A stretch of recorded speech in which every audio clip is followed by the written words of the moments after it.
Welcome, ladies and gentlemen, and thank you for joining us here at 816 Podcasting and presenting from Sacko To Shiva with Chase and Tom. Today we will preview Week 2 and cover injuries and news around the league, start, sits, and sleepers, and mailbag. Tom, it's been a very, very interesting Week 1, and we're about to head into Week 2. We already had the Houston Cincinnati game last night, which was god-awful. There was a lot of things I would have rather done than watch that game, but I love football, so I'm going to watch it regardless. Even though it's bad, I still watched it too. Now, the only thing I'm going to take away from that game is the Cincinnati Bengals are firing their offensive coordinator and hiring their QB coach. Yeah, when you go 2 games without scoring a touchdown, you need to make a change. First time since 1939 that a team has opened up their first 2 games at home and been shut out, not scoring a touchdown. And that was the Eagles in 1939.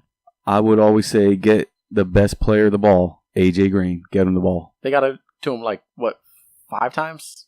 Yeah. But the last one didn't really count because, I don't think they gave him yards on that play because I have in one league, they just gave him a reception. Yeah. Yeah. But we got a long podcast for you all today, and we got a lot to cover, so we're going to jump right into it with our game previews. Tom, which one do you want to hit first? I'll go with San Francisco at Seattle. A division game, tough rivalry. It's a 14-point spread with Seattle being the favorite, which is huge. And I think it's deservedly so. Seattle's going to go in there and face the 12th man, and that's always a tough challenge. You got Hoyer. He's a decent quarterback, but he needs everything to go right. If he starts getting pressure on him, he's just going to throw the ball away and not pad his stats. One of the things I do like, though, is Carlos Hyde and his involvement in the offense. He's got 6 catches last week, and, that's what you want to see out of one of your running backs. Last year, he had a strong showing against Seattle, too, even in Seattle. And I think that's where that rivalry comes into it. The other guy that I could almost see starting would be Pierre Garçon, just because he's getting mass targets from Hoyer. But I still don't want to start him against that defense. It's going to be a tough day for San Francisco. The one guy that I could see making a little bit of difference is Marquise Goodwin with his speed over the top. He catches one long ball and they're right there in the game. But I don't want to count on that, so he's going to be on the bench. Yeah. Flipping over to the Seattle side, I think it's a huge bounce-back game for Russell Wilson. I'm not sure that the defense could put any pressure on him to force him into bad throws. So if he's bouncing back, I also like Baldwin, Graham, Richardson to a lesser degree. And it's going to be interesting to see which one of these running backs comes to play this week. Thomas Rawls is back. Not sure if he's 100%, but he's declared healthy. And then Carson, I think, is going to be the other factor back. I've been pounding Carson since week 2 of the preseason. I just loved everything I saw from him, so I hope it's him. He looks like the more explosive guy, which is what you need in that offense. And Jimmy Graham, I think he's going to have another bounce back. Even though he got targeted 7 times, I think, one catch for, 4 yards or something like that? It's not a good day for Jimmy. So I see that offense bouncing back. And that's it for that game. All right, well, I'm going to jump right into Arizona at Indianapolis. The over-under is 44 with a 7.5-point spread. Arizona favored to win. You're starting all of Arizona. John Brown's out, so J.J. Nelson and Fitz are going to be great sleepers and PPR plays. I love both of these guys in this. Look for Palmer to have a bounce-back game because, after all, Jared Goff threw 300 yards on the Indianapolis Colts. So start. For the backfield, I think it's going to be a running back by committee. I think it's going to be Williams, Ellington, and Chris Johnson all in there. So I'm not really starting anybody out of this backfield. I really wasn't high on it once David Johnson went out. There were some people, even in our listener league, that jumped out there and spent $60 of their fab budget on Kerwin Williams. And that just blew me away because there's no guarantee. You haven't seen him as a starter. I don't buy into it. And then obviously you're starting the Arizona defense because you're going to score lots of points. On Indianapolis side, though, you got Brissett getting his first start with the Colts. And I just got big question marks around him. He's more aggressive than Tolzien. But, I'm really curious to what he's going to do. But even with him in there, I'm still benching anybody that I have that's a Colt. Gore, Hilton, Moncrief, you got to bench them. There's no... you're going to get big goose eggs probably in those departments. And that's really all I got for that game. I think that's the game where the players in that game, you need to wait until Andrew Luck comes back to get true value out of them. Andrew Luck's the only reason you play anybody out of that offense. Yeah, I agree with that. I think that he's the key that unlocks that lock. Yeah. All right, so my second game here, I'm going to go with a defensive game, I think. Cleveland at Baltimore. Baltimore's favored by 7.5. I think this is going to be one tough day for anybody that's involved on the Cleveland side. Baltimore doesn't give up any points when they're at home. They gave up the least amount of points at home last year, and they improved their defense through the draft and a couple of free agents. So I think Kaiser struggles. Isaiah Crowell going to struggle. Coleman's going to be covered because they think that's the only guy that they have. And the Valve, the pass-catching tight end, I think may have a shot for a little bit of success. I don't even want the Cleveland defense in this one. On to the other side, you got Joe Flacco starting to warm up. Him coming back from the injury, starting to get his weapons involved. I see Terrence West as the running back. I mean, he's the number one guy. He's going to get you the carries. Cleveland also has a pretty decent defense, so I don't know if it's going to be easy for him either. What about Buck Allen? I'm getting to him. Okay.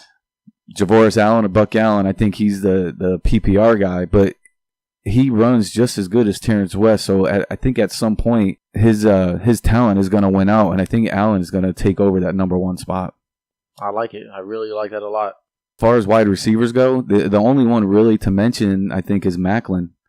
He, to me, looks like he's the number one guy there. He had 24% of the market share of passes that were thrown his way, thrown in the Baltimore game. He also led the wide receivers in being on the field. I think it was 70% of the time he was on the field. And if we knew who the tight end was going to be, I would start him. But we have no idea who the tight end is going to be in this game. And that's all I got for that game. We're going to pound this through really quickly, guys. So next up, I got Minnesota at Pittsburgh. Over under a 45. I thought it would be higher than this, but I understand Minnesota has a great defensive game. 6.5 point spread in Pittsburgh's favor. Now, Bradford, can he do it again against a better defense on the road? That's one of my questions, but I understand he faced New Orleans in that first week. I understand it was at home. But even at that, the way he was commanding that ball, man, it was more than just New Orleans. Like, he was throwing into tight windows. There was good coverage on some of those plays, and he was throwing his receivers open. I love it. I think Bradford goes in there, and I think he's going to have a good game. Not great, not anything like he had in week 1. I think maybe 250 yards and probably 2 touchdowns. But he's going into Big Ben's home, okay? I'm starting everybody on Minnesota. I'm starting Cook, starting Thielen. I'm starting Diggs, and I'm Rudolph and Bradford. They're all starts for me. If I have to, I'm going to start the defense, but I'm not too high on that. But Big Ben at home, if you compiled all of his home games since 2014, and if they were just regular season games, he's QB1, the QB1 across the board. No questions asked. He's the number 1 fantasy QB. Keep in mind, he's at home. Another interesting stat, Martavis Bryant has played 12 home games. Do you know how many touchdowns he's had in 12 home games? 10. 11. Nice. I'm just saying, start Martavis Bryant. It's like Big Ben's little Patronus is Martavis Bryant because when they're at home, they just ball off together, okay, guys? Start both of them. Love both of them. You're obviously starting Brown because it's Antonio Brown. Matchup proof doesn't matter. But I imagine he's going to get more attention. It's going to make Martavis Bryant a little bit more open. And I'm wondering if Le'Veon Bell gets out of the doghouse this week and we start seeing vintage Le'Veon Bell from last year. Also, don't start Jesse James. I understand he had a great game in week 1, but they traded for Vance McDonald for a reason. I don't see that happening again. I understand there were some plays that they designed just for him, but he's not Heath Miller. It's not going to happen like that. He doesn't have good hands. I was surprised he did as well he did in week 1. And that's really all I got there. So who do you think wins that game? Man, Pittsburgh wins. Like, I want to say Minnesota, but Pittsburgh wins. I could see that being an underrated game to be watching. Oh, and that's something that we didn't do and that I think we should do. Let's recap real quick. Your first games that you covered, who do you have winning? First game was San Francisco at Seattle. I actually like San Francisco with the points. You like San Francisco winning? Not winning, but to cover with the points. To win, I'll just take Seattle. Okay, so we got. I agree, Seattle. My second one was Cleveland at Baltimore. I'll take Baltimore. I agree. With no Baltimore. points. Just straight picking. All right. I got Arizona at Indy. I'm taking Arizona all day. Me too. And then Minnesota at Pittsburgh. I'm taking the home team again, taking Pittsburgh. Although that's a close one for me. Like, you got to keep in mind, that's going to be a one-score game the whole night. Yeah, I think that's going to be an underrated offensive game. And I wouldn't be surprised if Minnesota won. I'll take Pittsburgh. Okay. Pittsburgh, I'll take. I like them. All right. So what's your next game we got? Let's go Buffalo, Carolina. Carolina's favored by 7. I see the Buffalo side struggling in this game. Carolina's defense has been improved when Luke Kuechly came back and started leading the team again. Mm-hmm. You know, Tyrod Taylor will do his thing. He'll get 200, 225, rush for about 40. Like, that's what he does. I mean, that's what you expect out of him. McCoy is the workhorse. You know what he's going to do. 100 yards, 140 total. That's just what he does. Now, this is where I want to stay away from the Buffalo offense. In this game, I don't want to touch Zay Jones or Jordan Matthews, but I will get some Clay in my lineups because it seems to me that Taylor is just looking his way, and that's his guy right now. Now, but Clay usually has a mandatory day off from practice normally due to his chronic knee injuries and knee issues. But he's on the injury report due to a shoulder injury. Does that raise any red flags for you? As long as he's playing, I'm getting him in my lineups. Okay. On the other side, you know, you got Cam Newton. You're going to start him. He's one of the guys you always start. John Stewart is going to be the rushing back. He's going to get the pounding yards, the touchdowns. He's going to be the goal line guy. McCaffrey's going to be the exciting guy, the change-up pace, the little dump-off receptions, let him run in open space. Let me ask you a quick question. You have Jonathan Stewart and McCaffrey on your team. Do you start both of them? Not in this matchup, but there would be some that would I do. In this matchup, I would probably go with McCaffrey just because he has the better PPR position ranking. Yeah. The only guy that I really want, I think, on this is going to be Greg Olsen.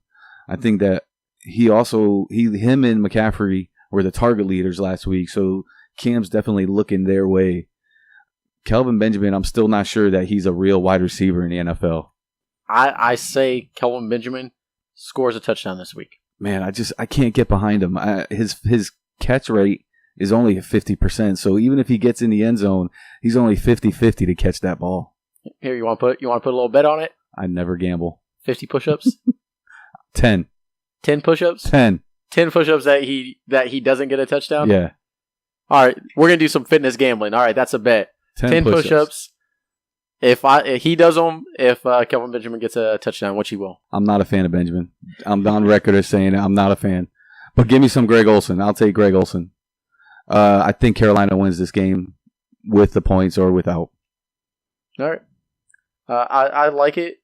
The only thing I have to say on that is the reason why he's telling you, and we already discussed this before the podcast, guys, why he's telling you to avoid the wide receivers on Buffalo. Last week, they had a total of 8 targets combined.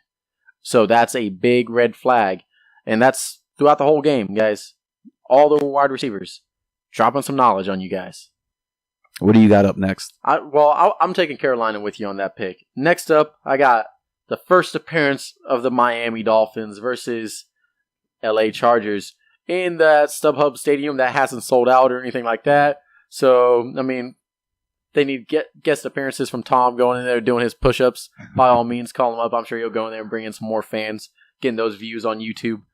All right. So this is a 45 over-under with a 4.5-point spread. It's going to be a close game. I love Rivers in this matchup. I love Keenan Allen. So Rivers in 11 straight games, including last week, 2+ TDs. Another interesting fact, Keenan Allen. Last week, Rivers threw 33 times. Keenan Allen had 10 targets. Just under 30% of the target share was his way. And yeah, I understand he didn't catch all those passes. But he was facing Denver defense and he still found pay dirt. Alright? I'm just saying, I'm starting both of them. I've stacked them in 6 of my DFS out of like probably 18, 20 lineups. Like I do that a lot, guys. And then Melvin Gordon, he had 6 targets and looked great. Even had a receiving touchdown where he just embarrassed that rookie linebacker. So I love all of them. Now, Landry on the other side of the ball is questionable. Verrett is out on San Diego, so that kind of put if Verrett was playing, I'll take a down take on Devontae Parker and an up take on Landry. But with Verrett out, now all there is Hayward. They don't shadow. I'm a big fan of Devontae Parker in this game now. Like, it really changed the tune of my thought. And I thought it was going to be Landry's game, but with him questionable, Verrett out, I think Devontae Parker looks like what Jay Cutler says in this game, and that's a faster Alshon Jeffrey. Jay Cutler's never afraid to throw that ball deep either. I know. He got pressure coming in his face. He will look you in the eye and just throw it deep. I don't care. Let him catch it. Yep. And he has faith in his wide receivers, and I've always liked that about him. He's a very confident QB, and I'm excited to see what Jay Cutler does in week 2, his first appearance after having that week 1 bye. And in this matchup, man, this is a tough one, but I'm going to take the Chargers. Oh, and Jay Ajayi is going to do Jay Ajayi things, but don't sleep on that Chargers defense. They are secretly good, guys. They're very underrated, and I don't think Jay Ajayi is going to, I have him as a top 10 RB this week, but I don't have him breaking the top 5. They outplayed the Denver defense last week. They had 4 sacks and 2 turnovers. They should have had 2 pick sixes, too. Yeah. One of them, Hayward, just got big eyes. He just started seeing stars and took off and forgot the ball. Yep. But yeah, I'm taking the Chargers in this game. I like the Chargers also. My next one is going to be Dallas at Denver. Speaking about last week, the only person that I want to play on the Dallas side is Zeke, and the reason being is I think Denver struggles more than people think stopping a back like Zeke. And I think he's going to be the focal point of the Dallas's offense. Run it maybe 30 times, give it to him 5 times in the passing game, let him see what he could do. I'm staying away from Dak. Dak Prescott is a bad matchup for him, which also affects Dez Bryant, Cole Beasley, and Jason Witten. You know, if Dak throws for 200 yards or plus, I'll be surprised because that defense really is the no-fly zone. Those corners are tough to beat. We saw it last week against Phillip Rivers, and I think Dak Prescott is just a tad below what Phillip Rivers provides. Where do you rank Dak Prescott this week? I believe I had him 15th. 15th. I have him also outside my top 12. Yeah, he's outside top 12, definitely. I mean, if you have him and you have other options, I would go the other way. I actually think I have him closer to 17. I think that's where I have him, 17. It's pretty close. My underrated guy in this game is Simeon, quarterback for Denver. He's not going to see the same pressure that he saw last week against the Chargers. So I think he's going to have more time to find his open targets. I actually have him as a sleeper play in a couple of GPPs, stacking him and either Emmanuel Sanders and Demaryius Thomas, or sometimes CJ Anderson. I really like Simeon this week as a deep league play, guys. I think he could be a star this week. Yeah, and I could see him putting up good numbers, which, that affects Demaryius Thomas and Emmanuel Sanders. They're both going to have upticks from what they did last week. I just think last week they were playing a really good defense and they struggled a little bit to get catches. That brings me to CJ Anderson. Now, this guy is a great athlete, and to prove that point, one of my friends told me a story about what he does in his off time. He's a bowler. This dude bowls.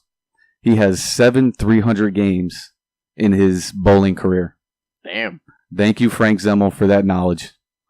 I remember Frank. Yeah, and I love CJ. CJ is one of my undervalued plays all year long. Everybody looked at me when I took him like I was crazy, but I could see him get another 25 carries. 25 carries, breaking 100 yards, and possibly scoring another touchdown.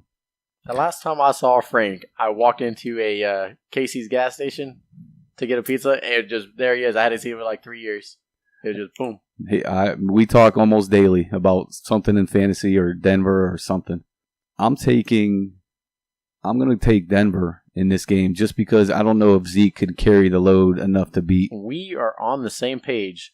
I'm taking Denver as well. And here's an interesting little tidbit for you guys, dropping some more knowledge on you, just like Tom did last week. So, since Dak Prescott, games that Dez Bryant did not score a touchdown, do you know what his fantasy points average is? 15. 7.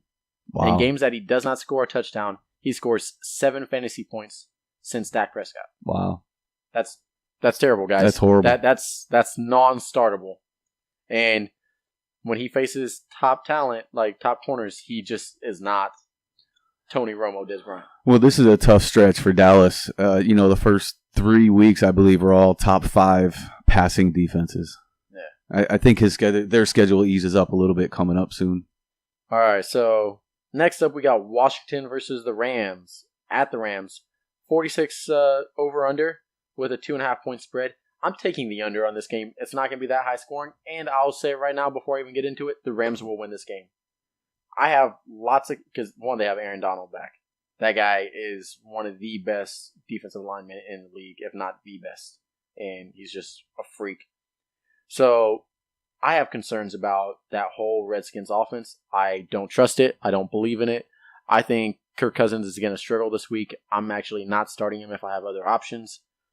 I'm still curious about Pryor. I might start him as a flex, but I'm not starting him as a wide receiver too. Just because he had 11 targets. He did drop a touchdown, but man, you got a better quarterback than you did last year, and you're struggling. You got to step it up. You got to do something. Even Corey Coleman looked better than you week 1. And then I'm not starting Kelly. Reed with that fractured toe. Question marks all around him. I'm just staying away from this whole offense. Jamison Crowder's been dealing with hip injury. I have question marks all around him. I don't feel confident in the Redskins at all. Goff, I'm still thinking is a great DFS play. I would start him. I'm actually starting him as one of my QBs in one of my 2 QB leagues. Dude, Carson Wentz did great against the Redskins last week. I think there's no reason Jared Goff can't. And I'm not saying Jared Goff's better than Carson Wentz. Obviously, Carson Wentz is. And then another good sleeper, I like Kupp. I think Norman's going to be following Watkins around for the most part, except for in the slot. But I think it really opens up for Kupp. I don't think Watkins has a big game. I think Kupp has probably 8 targets and hopefully 6 receptions and maybe 80 yards. I don't know if he scores a touchdown. And then Gurgle is going to struggle in the run game. He's not going to get a lot of yards like he did last week. Last week, I think he had under 3 yards per carry. This week, I don't think he gets any better on that. But the thing is last week he still had a good game. He was active in that receiving game. I think you see most of his points come from the receiving portion. And that's really all I got for that game. And like I said, I'm taking the Rams. Man, I want to take Washington just because I believe that their offense gets better on that. All right. You're taking Washington. I like it. We finally disagree. I like Cousins and Pryor to connect on a few more passes. And I think that puts a little bit more pressure on the Rams. All right. Who you got up next? So real quick, here's a question of the day. Yeah. What's your favorite candy bar? That's a really interesting one because I'm not a big candy bar fan. Like if you gave me a tube of cookie dough, that shit would be gone in a day. But I really like probably just a classic Hershey's bar, but I have to be like in the mood for it type thing. Like it's very rare I get a candy bar, but when I do, it's usually a Hershey's bar. That's my weakness. Like if I can go out and just go to a convenience store and grab stuff, I'm grabbing candy bars. My favorite one though is Reese's Peanut Butter Cups. Reese's Peanut Butter Cups. Yeah, but that's not a candy bar. I mean, it's in the candy section. It's close enough. Okay, I guess. I'll take a whatchamacallit. I'll take a Hershey's. I like whatchamacallits. I really do. I'll take a Dove chocolate bar. You know, this is an interesting story for you. And this is going to show you how naive and stupid I was back in the day. So one of my best friends ever, is my first friend, Eric. He asked me to pick him up a whatchamacallit one time. I think I was 11 years old at this time. And I was like, oh, what? He's like, go get me a whatchamacallit when you go to the store. What the hell is a whatchamacallit? And he's like, it's called a whatchamacallit. Dude, I think you're retarded, was my response. No, I'm retarded. It's called a whatchamacallit. They stopped producing it for a while, but it made a comeback not too long ago. Yeah, I love finding them. Oh, actually, my favorite candy bar, $100,000. $100,000, yeah. That's it. I forgot all about those. When I see those, I automatically just grab those. But I really don't see those when you go to Walmart or anything like that. You see them at just weird gas stations, like the Hy-Vee gas station and Casey's gas stations. Mm-hmm. They're there, and I was like, I love them.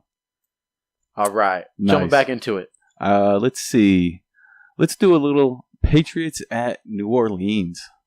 Play. Yeah, everybody's going to play in this game, but on the New England side, you got no Dante Hightower's already been said he's out, so that affects. Ooh, they Yeah, they announced it today. He's not playing I was at like, all. because this morning they hadn't announced it yet. And no Amendola. So that affects the offense and the defensive side.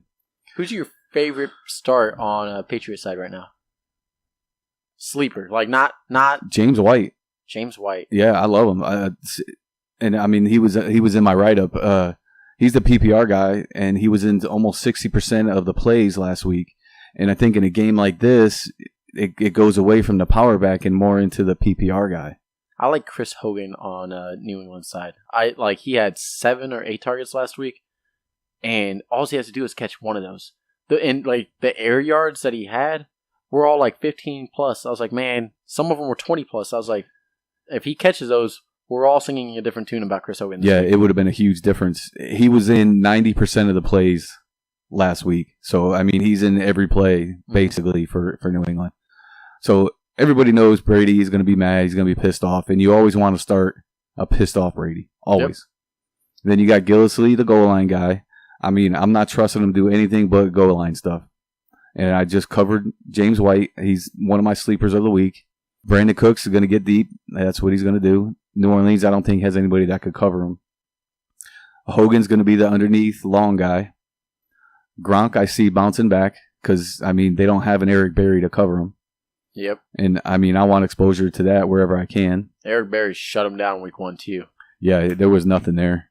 And then we flip over to the other side. Oh, no defense. Don't start any defensive guys on this. No. Stay away from the defense in this game. I hope if you're listening to this podcast, you already knew that beforehand. Okay, so then we go to Breeze. If it's a shootout that everybody's expecting, quarterbacks are going to be, the guy that runs the show. So I expect Breeze to be pretty good. At the running back position, it's going to be a committee. So, Kamara, Ingram, and Peterson, you got to try and choose. But for me, the guy that I think could do the most damage is Kamara. Kamara is one of my favorite sneaky starts in DFS plays this week. Even with Peterson showing his frustration in about 9 snaps. Yeah, and Kamara led it. So 31. Yeah, if that trend keeps going forward, he's the back that was most similar to Kareem Hunt that beat up New England last week. I think the snap counts were 31, 12, and 8, or 31, 12, and 9. Yeah, Kamara definitely dominated that area. So now we're going to the wide receivers. Mike Thomas most likely be guarded by Gilmore. And then Ginn Jr. be guarded by Butler, most likely. Out of those two, I could see Ginn Jr. breaking free and getting a long touchdown. So I like him slightly better than Thomas, but you still got to start Thomas and Ginn if you have them. So who's a secret start or a favorite start for you on New Orleans side? Kobe Fleener. You stole it from me. Man, you stole it from me. That was a great setup. Yeah, I was like, man, he's not going to say it. I can sneak it in there. But like, yeah, there we go. No, I love Kobe Fleener without Snead. Yeah, I see that. Anyways, though, I love him because that front 7 for Patriots is terrible. And you saw it last week. And Kobe Fleener, no Eric Berry there. I think he's at least going to get 1 touchdown. I think between Fleener and Kamara, those are going to be Breeze's security blankets. Mm-hmm. And I could see him dumping the ball off and letting him do the damage through the run. Yeah. I mean, through the pass catching. Yeah. I like it. Who are you taking? I actually like the Patriots. I think that they match up way better than what New Orleans has. Yeah, I think you got to take the Patriots, too. I agree with that. An angry Brady. What's next for you? Next up, I got Oakland at the Jets. Let me get this out of the way. Don't start the Jets. All right. Do I need to talk about them? Maybe Powell. Bilal Powell. I'm starting him as a flex, and that's if I don't have a better option. Like, there's nobody I feel comfortable starting in that whole offense. Obviously not starting the defense. But let's get into the juicy stuff, what we all want to hear. You know you're starting Carr. You know you're starting Cooper. You know you're starting Crabtree. But the thing is about this game is it's a 43.5 point game, or over-under, with a 14-point spread. All right, there's going to be a lot of running, and my start of the week is Marshawn Lynch. He is going to destroy this team. And yeah, I understand if they get up, it's a 2-point game. They may pull him out of the game. That's already been brought up to me. It's Lynch's homecoming, his first game at home in the Coliseum. You got to think, he's already, like when he signed with them, you know he told them, You got to let me do my thing when I go home. He's like, in front of my home crowd in my city, he ain't going to be shut down. He's going to destroy that team. And I'll say it right now, Lynch, 120 yards between receiving and rushing, 2 touchdowns. Let me throw a little bit of water on your fire. Go on ahead. I don't care. I love this fire. The way that I see the Raiders looking at this game is, let's get Marshawn Lynch his 15 carries, 15 to 18, and then let's throw him the ball a couple times and then get him out of there so he doesn't get hurt, so we have him for the entire game. Fair enough. But I still think, like, if I had to put a exact number on it, 1.7 touchdowns. Like, I'm saying he has a better chance of getting 2 touchdowns than he has of just getting 1 touchdown. And I think when they get into that red zone, that's where you're going to see most of him. But I really think that he's going to break through on a couple big plays against this terrible defense. You saw him carry that guy last week, 325-pound guy, and he just picked him up and kept on going. Like, that's Skittles. He showed you he's still there. He got those legs. But I want people to realize you need to temper your expectations on Carr, not because he has a bad matchup. He has a great matchup. But the thing is he doesn't need to use his arm in this matchup. Yeah, so the question is when they get up by 2 or 3 touchdowns, how long do the starters play? Yeah. And this is another person that I'm really intrigued about, and I'm starting him in quite a few DFS leagues, guys. Jared Cook. All right? I understand there's like this unwritten rule for Raiders not incorporating their tight ends. Last week, though, he had 5 targets, 5 receptions, 50 yards. It's solid. If I have a tight end, like, and I'm playing him on DFS, or if I need to stream a tight end this week in my redraft leagues or anything like that, I'm doing Jared Cook, because if I can get 10 points for cheap, I'm doing it. Like, that's double digits is what I want in that position every time. Yeah, that's one of the tricks of being DFS is if you're not willing to pay up for a Gronkowski or a Kelsey or a Graham, go the cheapest route. Yeah, because you can buy somebody for $3,200 and they get 10 points. You're making a profit right there. Like, I remember 2 years ago I had Gary Barnidge, and I had Gary Barnidge and I think Jordan Reed in one league, and I just played I started both of them every week. Like, that was my flex and my starter, like, every week. And you know what? Like, I was beating people because of it. It was retarded. It's a good strategy when it's done correctly. Yeah. All right. So obviously I'm taking Oakland. I assume you are too. Yeah, I would like Oakland. Are you sure? Yeah, I guess so. Okay, you guess so. And we're keeping track of these guys because I'm gonna brag when I'm the winner. So my next game is Chicago at Tampa Bay. Not a great game, but it's Tampa Bay's first time out there because of the hurricane and all that stuff. They're favored by 6.5 in this game. Just doing some real quick research. Mike Glennon threw 17 of his 41 passes to running backs last week, and that is a huge percent. Usually it's only 5 or 6, but he was really looking towards the running backs. Tariq Cohen in particular. Jordan Howard, you're going to start him, even though he's got a little bit of a shoulder injury. He's still a good go. In 12 games last year, they had Tampa Bay had a running back score a touchdown against them, so that's a pretty high rate of touchdown. Everybody heard about Tariq Cohen's coming out party last week. He was one of my sleepers. I got that one right. He's a solid number 2 in a PPR league for this week. I mean, Glenn is going to look his way, so you got to dump it off. And there's reports Howard is going to be out? It's his shoulder, so he was questionable today, which, I mean, he still has a day, but I think he's going to play. But if he doesn't, do you move up Cohen to RB1? No, I leave him right where he is because he's not a big guy. He's not the guy that's going to pound between the tackles. There's another guy there, and I can't think of who his name is, that he's more likely the pounding guy. Okay. As far as wide receivers go, I mean, I don't really know who you want to start because it's a mess there. Kendall Rice, the only guy that I could think of that has done anything in the NFL. I'm staying away. All right. Miller, the tight end, he's the only other guy that I could see doing something. Maybe 6 targets, 4 catches, just because they have to get the ball to somebody other than Tariq Cohen. On the flip side, Jameis Winston's first start at home against Chicago. I could see a big day. Another person I have quite a bit of stock in. Yeah, I mean, he's a solid quarterback. He's going to do what he does. Then you got Jacquez Rodgers. He is the starter this week. When he gets a chance to start, he averages 22 carries a game. which is a workload. That's not anything easy. Then we got Mike Evans. Everybody knows who Mike Evans is.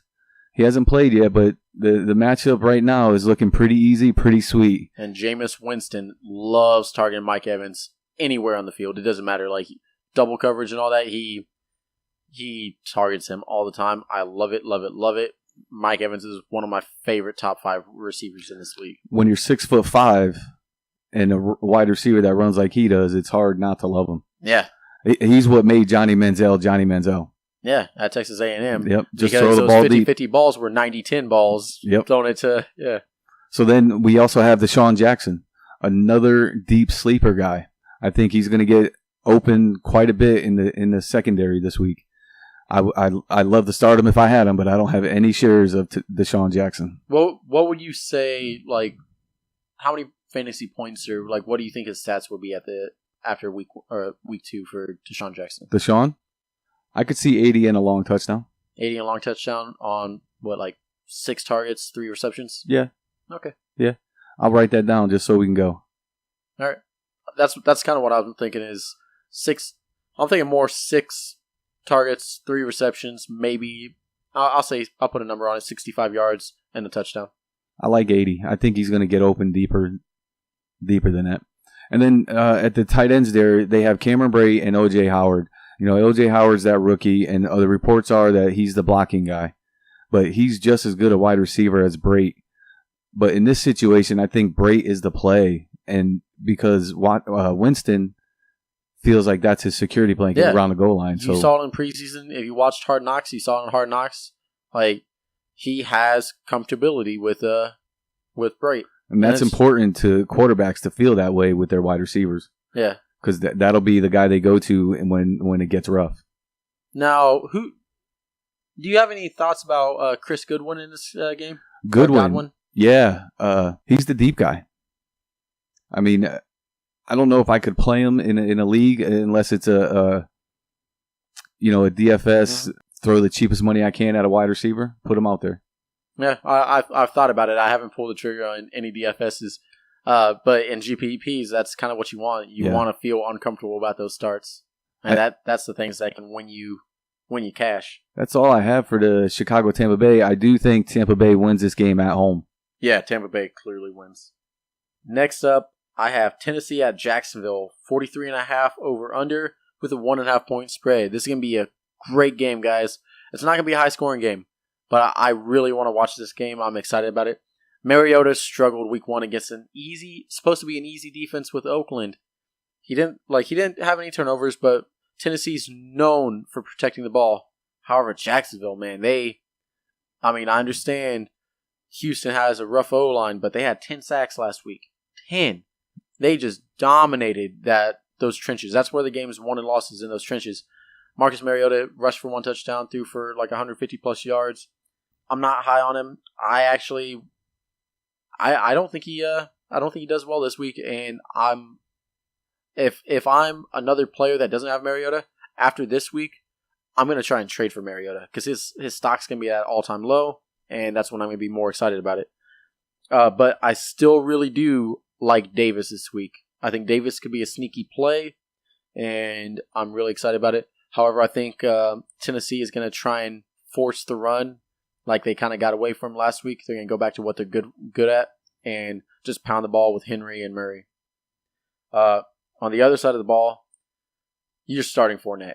Like, you're really, really just going to start Fournette. This is an interesting stat. Last week, on 57% of the snaps or on 57% of the runs that Fournette had, 8+ defenders in the box. This guy's matchup proof. If you have 8+ defenders in the box and you're still coming out with it, you ain't Todd Gurley. He just destroyed that team, carrying people. He even had a couple receiving plays, and I was just like, wow, he had 3 receptions. Like, I didn't think he could catch the ball. I didn't think he had hands, but he looked good. I think Fournette would be a top 5 RB this week. Like, and I will stand by it. I think great things from him. Only player I really feel comfortable on Jacksonville side starting. But if you're in a deep league or you have some wide receiver troubles, I think Marquise Lee would be a deep sleeper, guys. I think like maybe a DFS play or something like that, but I really like Lee this week. as a sleeper for a deep league. We're talking 14-team leagues or 16. Yeah, I think Lee is the guy that you want to own in that offense. For some reason, they haven't been looking Hearn's way, and Lee seems to be the guy that gets open for some reason. And I really think this game is won by a defense, and I'm taking Jacksonville. Man, that defense is tough. And I love Corey Davis. I drafted him. Yeah, I love him too. And he actually got dropped in a couple leagues, and I'm thinking about moving on him and trying to get him. Man, I guess I have to go with Jacksonville also. I didn't think you would agree with me on that one. Man, it's a tough one. Man. I think that defense is good enough to stop what Mariota and company are going to try and do. Right now, our games are going to come down to one game, and that's Rams-Washington. To see who wins. Hey, great minds think alike. Yeah. So my next game is Monday night. I'm going to do Detroit at the Giants. All right. The Giants are favored by 3.5. Going into this game, everybody saw what Stafford did against Arizona. 4 touchdowns, 300 yards. He had a good day. I mean, it looked brutal at first, but he came alive and got things moving. And I think that's what is going to happen in this game, although he is facing a better defense, so I don't expect the same stats. I could see something around 280 and 2 touchdowns. But I think that's going to be enough to beat the Giants because their offense looked horrible. Yeah. I don't know if it's Odell not being in there or if that line is that bad or they're not calling the right plays, but I don't want any piece of that if I don't have to have it. I think it's all of those. It looked brutal. So then in Detroit, you have Abdullah and Riddick. You know, Abdullah's going to be the pound guy between the tackles, catch a ball or two here and there. And then you got Theo Riddick catching balls out of the backfield. I think Riddick has a little bit more PPR value than Abdullah does in this game, just because I think the game flow will dictate that Riddick's in there a little bit more. All right. Then at the wide receiver position, you know, we got Golden Tate. He's the number one guy there. He's a little banged up with a finger injury. I still think he'll get his 10 targets, 5 catches. It's a better defense than it was last week. Marvin Jones, I think he's a little bit lesser than Golden Tate, so I only see 3 catches, maybe 4. Then you got the big Galladay, and everybody's on that train this week, one of the top free agent pickups. You want to know an interesting thing? I think it's why Marvin Jones wasn't so heavily involved in week 1. Patrick Peterson, the whole game, shadowed Marvin Jones. I mean, that'll stop a lot of wide receivers. I think that may be a indication why Kenny Galladay had such a good week 1. And Galladay is the big wide receiver where Jones and Golden Tate are just a little bit smaller than Galladay. The player that I really, really like on this side, and it goes back to what the Giants don't do well, and that's cover the tight end. I got Ebron as my one of my top sleepers at tight end for the week. Interesting. I was just...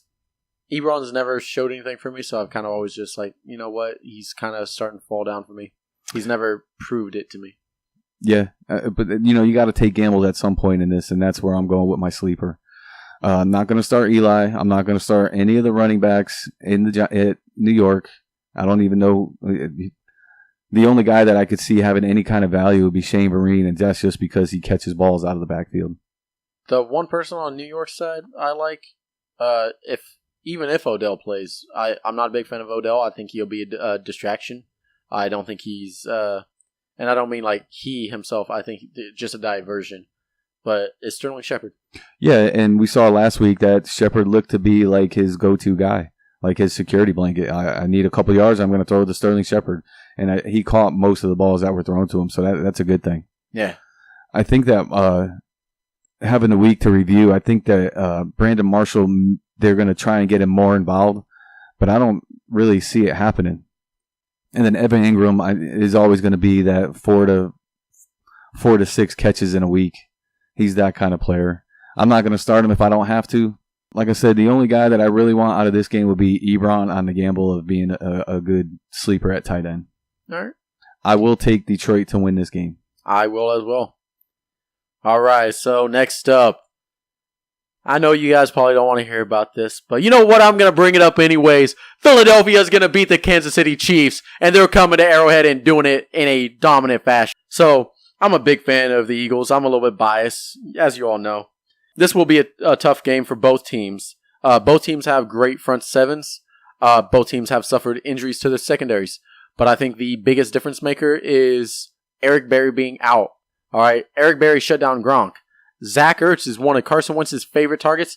And if you looked at how he finished the season last year, in each of those last 4 games, in fact, in the last 5 games with Lane Johnson and Jordan Matthews out, Zach Ertz had 40 receptions, 440 yards, and 3 TDs in 5 games. Those are ridiculous stats, all right? So if you put that on pace over 16 games, that is a 1,400-yard season for a tight end. I'm just saying, that's ridiculous.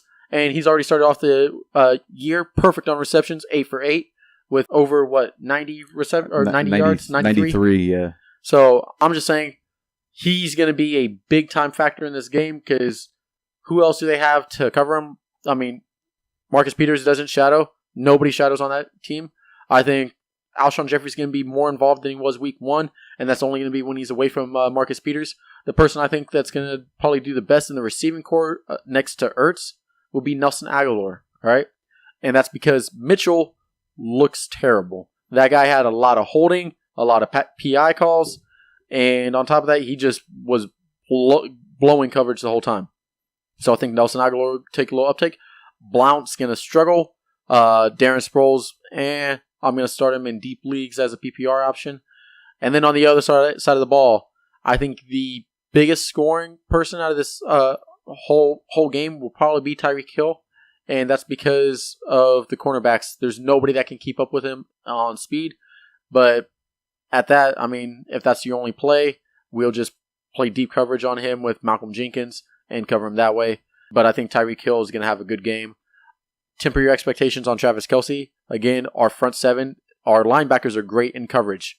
That's what they're there for, like interceptions and just stopping the run in space or stopping short yardage gains.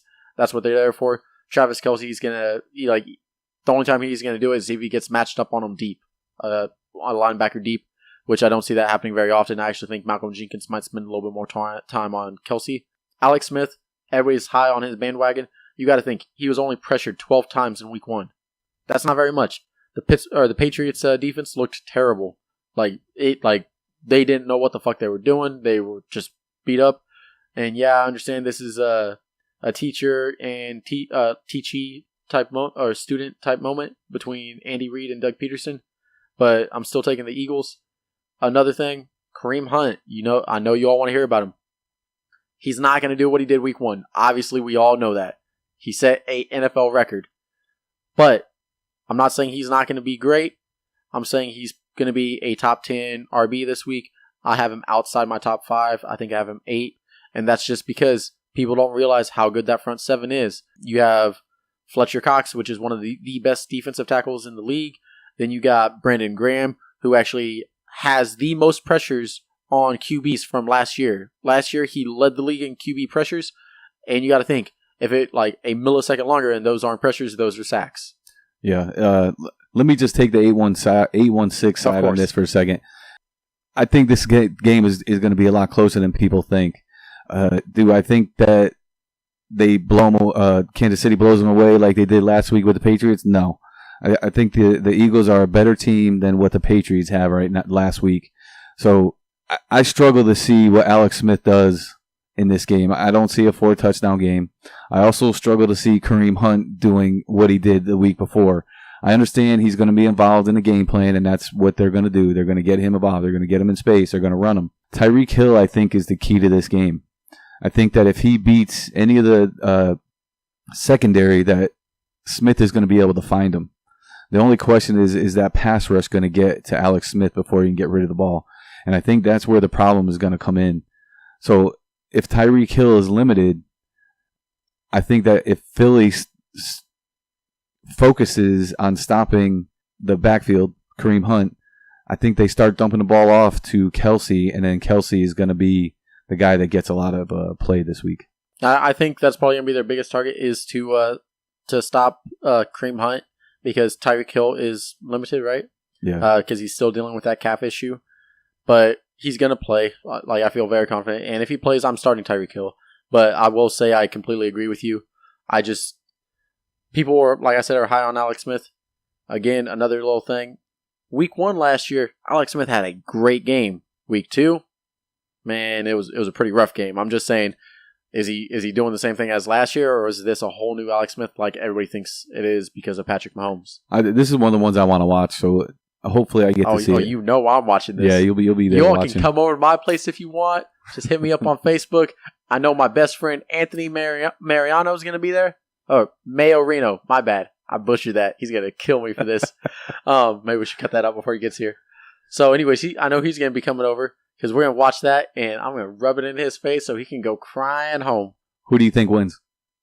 Is that a question? I'll take Kansas City Chiefs lose. I'll take the Chiefs. You could have Philly. All right, we got 2 games we disagree on. I knew that was coming. I got one more game, and it's my game. Green Bay at Atlanta. Atlanta's favored by 2.5. This is another one of those games where you want to start everybody. It doesn't matter what position they play. You want them in your lineup. You know my favorite start? You already know it. Yeah. Julio. Oh, okay, that's a good one. Or Ty. Actually, Ty Montgomery. Ty Montgomery. Yeah, you know, Atlanta last year gave up the most receptions, receiving yards, and receiving touchdowns to running backs last year. Yep. So they don't cover Even at well. home. They don't cover the running backs well, and that's what Ty Montgomery does well. So he's one of my guys that I want in all my lineups as much as I can. And that means that Aaron Rodgers is going to get all those yards and all those points from him. So get him in your lineup. Jordy Nelson, you never have to worry about him. I think that this is the week that Devontae Adams gets healthy. You know, he's not going to be the third guy anymore. I think Cobb last week was that guy that they had to go to because of the matchups. Martellus Bennett, get him in your lineups. I think this is the week that he gets 2 touchdowns. I think he's a great sleeper on DFS too. I don't think he's going to have a high ownership percentage, which on GPPs that's what you want. And yep. I love me some Marty B this week. So last year they had this matchup twice, and in that matchup, Atlanta scored 32. They averaged 32 points. Yeah. So that's what you want. You want the high matchup guys, the high plays, the high overs. You got Devontae Freeman. He's going to be the lead back. I mean, that's what he's going to do. He's going to be the guy that gets the ball, gets the catches, does everything. Coleman is going to be his backup. They do alternate, so you almost never know who's going to be in there. And the interesting fact, though, at home, Tevin Coleman is not as good as he is on the road. He actually averages 4.5 points less fantasy-wise at home than on the road. Nice. And he's at home. And then we get Julio. Would you like to comment on Julio? You start him, guys, okay? Listen, last year, there were 6 games where he had 70 or less yards in the game.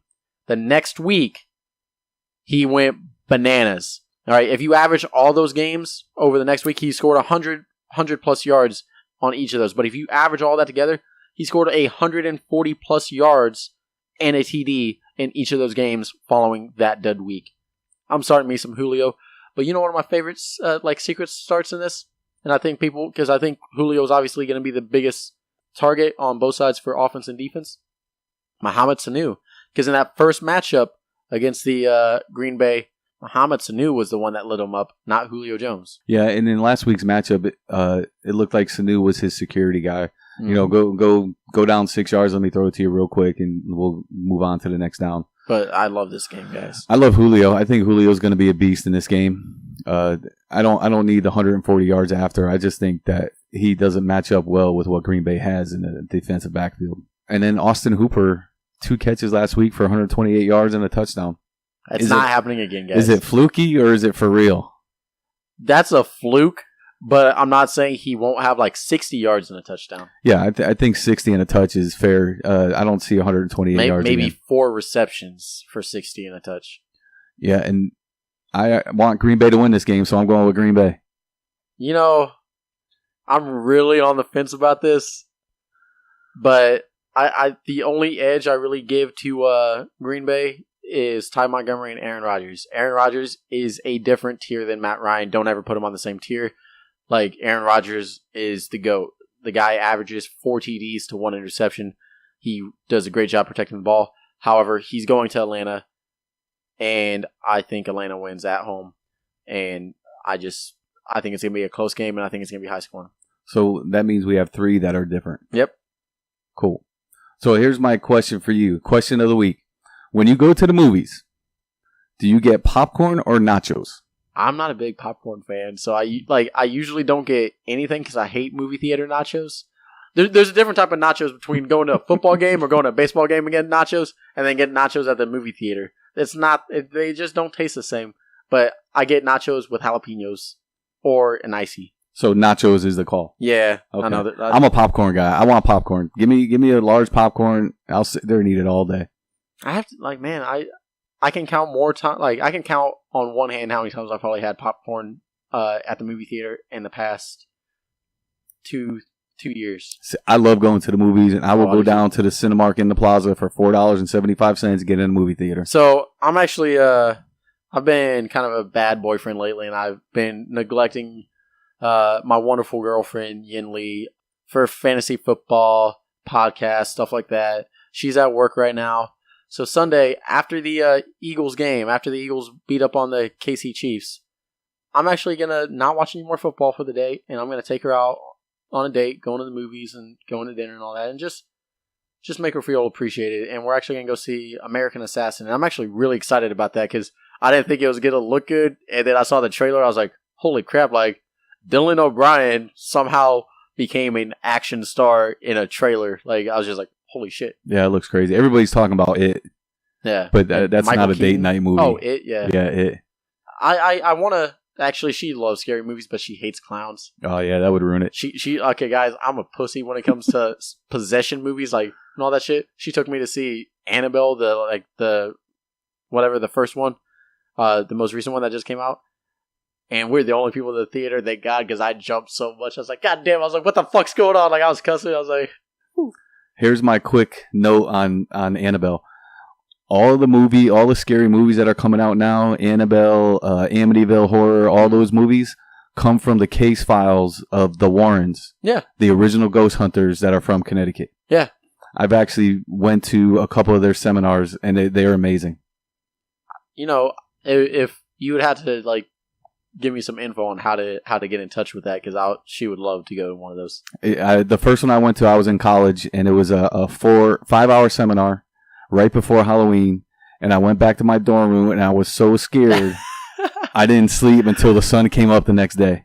Oh, wow. That's, that happened to me one time. I took my younger brother, Drew, to go see Paranormal Activity, the first one, when it first came out, right? And this is when, like, most theaters weren't even, like, getting it, because it was like, okay, guys, like, this is...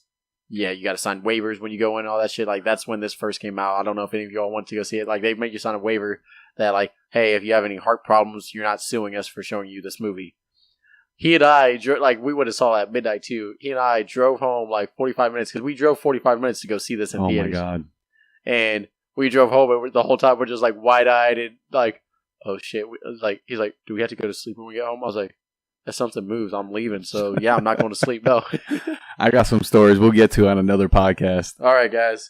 All right, so we're moving into start sits. Who's your starts of the week? Starts of the week, I've got at quarterback, Brady and Rodgers. I actually got Palmer and Carr over my games. I was doing overall, but if you want my sleeper for my games, yeah, I got Simeon. Simeon is sleeper. I love that one. My sleeper is actually Rivers. Then in my games, my sleeper at running back is Ty Montgomery and James White. For me, I'm actually going to do my starts are going to be Lynch and Fournette, and my sleepers are going to be Andre Ellington. Okay. I like Ellington in there. Yeah. I think that's a solid. In my games, the wide receivers, my sleepers are Emmanuel Sanders, Teddy Ginn Jr., and I'm sitting Dez Bryant. I like that. I like the Dez Bryant sit. Who would you start over Bryant? I mean, there's a lot of wide receivers I would. I just don't like go to the last person you would start over. Ooh, man, that's gonna be tough. I mean, I could see a lot of guys. Jamison Crowder against the Rams. Yeah, well, just because I think that he's gonna get peppered with targets, I would probably go somebody like Cobb. I don't think Cobb is gonna be that involved in that game.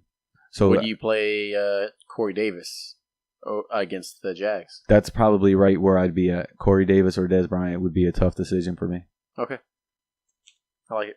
Actually, one of my sleepers is Corey Davis. Yeah, I like Corey Davis too. I'm actually going to start Devontae Parker and Larry Fitzgerald this week. And then Corey Davis is my sleeper. I'm actually benching T.Y. Hilton, guys. You should, okay? Like, I know you drafted him high, but you're benching him. My tight end sleepers, I got 3 of them. I got Ebron, Martellus, and Fleener. I love them all. I actually got Ertz, Walker, and my sleepers, Jack Doyle. And it's just because Jacoby Brissett's going in there. Maybe they target the tight end a bunch of tight end dump-offs. I don't feel good about it. I just think that's probably the only person. And then the person I'm going to bench right there is Jesse James. I don't think that offense is designed for him. I think it's for an athletic tight end, and I think that's McDonald. Yeah. So let me ask you, let's do a mailbag real quick. We got, I think, 4 that I wrote down. And I got, I believe, 3. So first thing, I just want to mention Bad Beat Pete. And the thing I want to say to him is don't hit the panic button just yet. It's 1 week. Relax. Enjoy the games that you have and put in the best guys that you can. Don't just release Russell Wilson to try and pick up Alex Smith because Wilson has the talent that's more than what Alex Smith has. So sit with your guys, and play your matchups. And keep in mind, Seattle always starts off the first half of the season slow. They always build up. I like them later in the year. My next question is coming from John Heflin. Cooper Kupp or Deshaun Jackson in a PPR league? PPR league, I'm going Cooper Kupp. I'm also going Cooper Kupp. So Heflin, get Kupp in there, security blanket. I mean, you might miss out on a long touchdown from Deshaun, but I think overall it's going to be Kupp. My next one comes from my buddy Pete Capone back home. Jaquez Rogers or Terrence West? Standard league. This week? This week. I'm going Jaquez Rogers. I also like Jaquez Rogers. I think that he's the only guy there, and he's going to get 22 carries from my stat analyzation. And then the last one I have is coming from Fluff. I need 2 to start. Lynch, McCaffrey, Gordon, or Hunt. Real quick before we get into this. Fluff, if you have the opportunity to start all 3, like if you can start RB1, RB2, and a flex, you're not starting. You're not starting McCaffrey. You're going to start Gordon, Hunt, and Lynch. That's how it goes. But for me, I'm actually going to take Lynch and Hunt. I'm going the other way. I'm going Gordon and Hunt. I think those 2 will catch more passes than Lynch will. I think Lynch, that homecoming, man. I'm all about it. That was the 4 that I got hit up with this week. What do you got? All right. I actually have 3 from the host of Markout Wrestling, Anthony Mayorino. Would you drop Glennon or Zay Jones in a superflex? Kind of feel like I need 3 QBs in this league, and if I drop Glennon, there's no better option. High on Zay, but he really underperformed week 1. Honestly, I would say drop Glennon, but with only 8 targets for the Buffalo wide receivers, man, that's rough. In a 2 quarterback league, I think it's safe to drop Zay Jones just because having that 3rd or 4th quarterback, whatever he is on your team, is going to be more valuable in the long run than having a 4th or 5th wide receiver. Yeah, it depends on who I'm picking up though. But with that being said, like if I don't know who's being picked up, I'm gonna drop Zay Jones. But depending, because like in this league, this is our listener league. This is also a 0.5 point per carry for running backs, which I think is very underrated because I've actually thought about starting 3 because we can only start 2 running backs unless in the super flex we don't start a QB. I've actually thought about starting 3 running backs this week. Yeah, I thought the same thing. And I just I'm sending out trades for running backs because I would rather have a 3rd top tier running back, and I'm in this league so far, like I'm willing to pay a decent price for it. Next up though, is Dez really elite anymore? Feel like he is just a big name but hasn't performed in a long time. Anytime he is matched up with a elite cornerback, he falls short, i.e. Janoris Jenkins, Josh Norman, anybody else moving forward. I don't think Dez is elite anymore.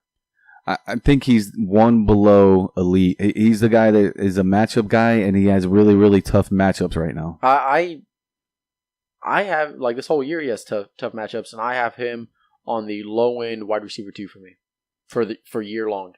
And like I said, that's just because if Dez doesn't score a touchdown, he's essentially a wide receiving tight end now. Like, he's very touchdown dependent. Yeah, but you also want the guys that are going to get targets, and I think that's one of the upsides to having a Dez Bryant. I think he either had 7 or 9 last week, and he only caught had 7 targets and caught 2. 2, yeah. But anytime you get a wide receiver that's getting those types of targets, sooner or later it's going to turn around, and he's going to start catching more of those balls. But like I said earlier, though, Dez Bryant in games with Prescott, on games he didn't score a touchdown, he averages 7 points a game. That is way too touchdown dependent for me as a top wide receiver. And then lastly, Anthony has a question. Would you trade McCaffrey for Tyreek Hill? My answer is yes. Yeah, and the way I want the Tyreek Hill side, because McCaffrey is always going to be dependent upon John Stewart being there. Yeah, I want to get Hill on this as well. And then Hill, you know what he's going to do. He's going to be your wide receiver. You're not going to have to worry about him getting touches. It's going to be thrown to him whenever he gets open. McCaffrey is not going to pound the ball in the tackle, so he's dependent on the little flare passes, the little quick hitters. And I see Hill having more value in that type of scenario. Yeah, I completely agree with you. With that being said, guys, that's wrapping up our, what's this, episode 7? 7. Episode 7 of From Sacko To Shiva with Chase and Tom. We invite you to listen to our other 816 podcasting podcasts from Anthony Mayorino and Glenn Smith, Mark Out Wrestling. They do a great job covering WWE, NXT, and all those other things that I don't know anything about because I don't watch that show, watch those televised shows. But I really support those guys. They do a great job. They help us out. You need to go listen to them. And again, like, subscribe, share, follow. Do all this at 816 Podcasting. We're on Facebook, SoundCloud, Twitter. Just YouTube. Follow us all. Give us some subscribes. Make sure we get those views so we can beat them this week on our little competitions that we have. Although they actually postponed this week's episode. So they'll be back, I believe, Monday. So just look for their episode to be posted Monday evening, and we'll share that and give you all that information. Do you have any parting words, Tom? I just want to thank everybody for checking out our page and watching us and listening to us and getting the word on us. It's amazing to me that we got so many views last week. Oh yeah, we got 63 views in one day, and yeah, that doesn't sound like a lot, but keep in mind we've only been doing this for a couple weeks, and we're really, really enjoying this and having fun. We both are very passionate about football and fantasy football, and we love talking about it, guys, and we thank you for indulging us. Thanks for listening to our dumb stories too and our stupid questions. Keep all the reviews and questions coming to us. We love answering them. We love getting in touch with you guys. Like, share, add, get us out there, share with your friends, let us know what you think. And moving forward, we're probably going to be doing episodes, recording them on Friday nights and having them out Saturday so you can listen to them on Sunday. And then we're going to do a follow-up on Monday night, and we'll have them out Tuesday so you can listen to them Tuesday to have your waiver wire inputs. So our podcast will be released on Saturdays and Tuesdays moving forward. So any news that happens in a 24-hour period on those days, keep in mind they may not be on the podcast because we may have been recording it earlier in that day. Thank you very much, and you all have a great night. Thanks, guys. Appreciate it.